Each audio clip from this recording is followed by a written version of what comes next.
tema. ¿Okay?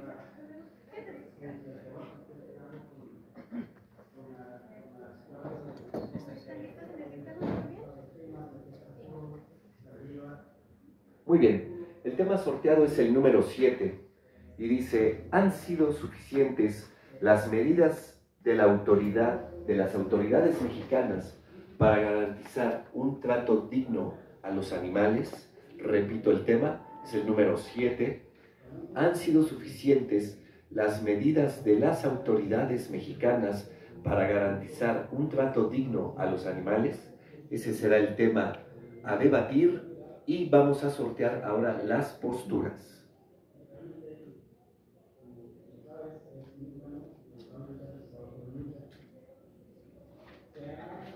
Muy bien. Héctor Efrén Gantes Hernández estará en contra. Alondra Itzel Bravo Sánchez estará con la postura a favor. ¿Cómo prefieren que se les llame? ¿Alondra, Itzel? Alondra. Héctor, muy bien. Alondra, muy bien, Héctor. Y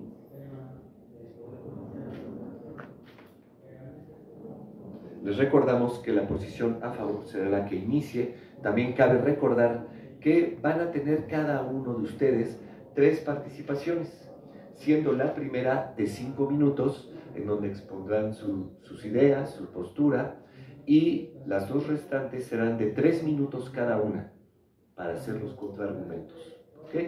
Entonces, la postura a favor va a dar inicio para esta primera participación. Alumna, vas a tener 5 minutos. Cuando quede un minuto, aparecerá la tarjeta amarilla en pantalla, indicando que te queda un minuto para cerrar tu exposición, y le sugerimos no pasarse el tiempo para que el jurado no penalice. ¿Vale? Muy bien, cuando tú nos digas, Alondra. Ok, entonces adelante, por favor. Hola, buenas tardes, es un gusto estar con ustedes. Bueno, la posición que yo voy a defender es a favor. Como bien sabemos, bueno, en las noticias fue muy sonado el tema del perrito que echaron en el aceite hirviendo, ¿no?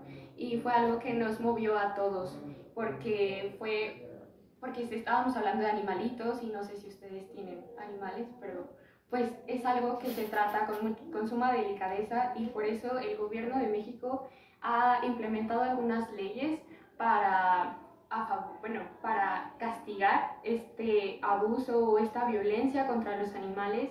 Una de ellas es la Ley General del Equilibrio Ecológico y la Protección al Ambiente, la Ley General de Vida Silvestre y la Ley Federal de Sanidad Animal, que busca precisamente castigar estos actos delictivos y que pues también se haga justicia hacia los animales, porque pues sabemos que los animales pues no tienen ni voz para pedir una ayuda, pero el gobierno de México ha tratado de implementar estas medidas para garantizar un trato digno hacia los animales. Gracias. Muchas gracias. Muchas gracias, Alondra. Héctor, para esta primera participación cuentas con 5 minutos. Adelante. Muchísimas gracias. Me gustaría comenzar para hablar precisamente de este punto en contra sobre las legislaciones que se han desarrollado para evitar y prevenir el maltrato animal, mencionando algunos ejemplos que hemos podido ver a lo largo de la actualidad y también de épocas pasadas, de cómo los animales en todos sus contextos, ya sea que estén abandonados en la calle, que iban en veterinarias que no tienen las regulaciones necesarias, o inclusive animales domésticos, sufren el maltrato animal por parte de las personas. Efectivamente, los animales son seres que no tienen ni voz ni voto al momento de luchar por sus derechos. Sin embargo, muchas personas han intentado defenderlos y actualmente el gobierno no ha hecho lo necesario para poder atender a estas problemáticas. Es en este momento en donde me gustaría citar a la profesora Bárbara Guadárrama, quien es maestra en Administración Pública del Tecnológico de Monterrey, pues ella comenta datos muy contundentes y son muy verdaderos, porque nos dice que en nuestro país el 70% de los perros que viven en situación de calle son maltratados, y de todos los animales domésticos, es decir, gatos, aves, perros, diferentes tipos, 7 de cada 10 de ellos viven en condiciones de no domesticidad regulada. Además de ello, es muy importante mencionar que a pesar de que México ya adoptó desde 1978 una de las políticas internacionales más importantes cuando hablamos de la protección animal, que fue la prohibición del maltrato, la conferencia de la prohibición del maltrato animal, realmente muchas de sus políticas no se han establecido hasta el día de hoy. Continúan habiendo día con día muchas problemáticas, reportajes, noticias, entrevistas, en las que vemos cómo las personas infringen ese daño o ese maltrato de manera intencional hacia los animales. Es muy importante analizar cómo incluso grupos de personas que intentan luchar por sus derechos, cito también aquí, o hago referencia al caso del defensor de la mariposa monarca y de muchos otros animales que hoy en día se ven en problemas, son asesinados, puesto que el gobierno, las personas y todo tipo de comunidades no han abierto su mente a poder desarrollarse en estos temas para lograr la prevención y la erradicación del maltrato animal. Es muy importante que nos pongamos a trabajar en este contexto porque aún en día siguen habiendo grandes cifras de este tipo de problemas. Por ello, me gustaría concluir mi participación recalcando esa parte. El gobierno y otras instancias no han desarrollado una planificación correcta. Todavía falta mucho por trabajar y se tiene que conseguir que aquellos seres vivos que no tienen voz ni voto puedan tener la protección de sus derechos y de su integridad. Es cuanto. Participación, cada uno de los participantes tendrá 3 minutos. Adelante, por favor. Bueno, me llama la atención que dices en épocas pasadas y citas a la maestra del TEC. Yo también vi un comentario de ella y dice que sí, efectivamente es un caso crítico lo del maltrato animal, pero dice que también no hay que subestimar esta cifra, ya que la adopción animal ha crecido considerablemente de un 8% a un 11%. Una cita de ella, que también dice el Tecnológico de Monterrey, y esto es algo que también dices de lo de la calle, de que muchos animales se encuentran en la calle. Y también para ello está la Ley de Protección de los Animales de la Ciudad de México, que establece las disposiciones de orden público e interés social para proteger a los animales, garantizar su bienestar, brindarles atención, buen trato, manutención y alojamiento.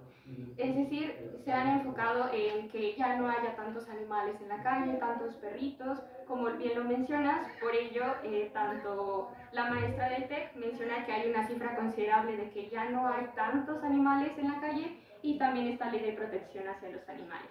Por otro lado, de las políticas establecidas que mencionas, pues bueno, tenemos obviamente en la Constitución que dice que reconoce a los animales como seres sintientes y por lo tanto manda que deben recibir un trato digno.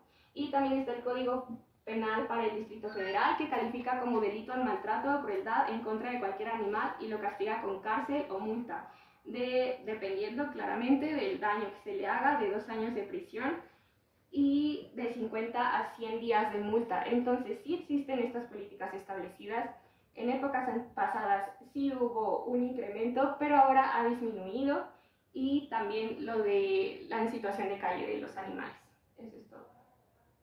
Muchas gracias, Alondra. Para esta segunda intervención cuentas con 3 minutos, Héctor. Adelante, por favor. Muchas gracias. En este punto del debate me gustaría preguntarles y darles un dato contundente.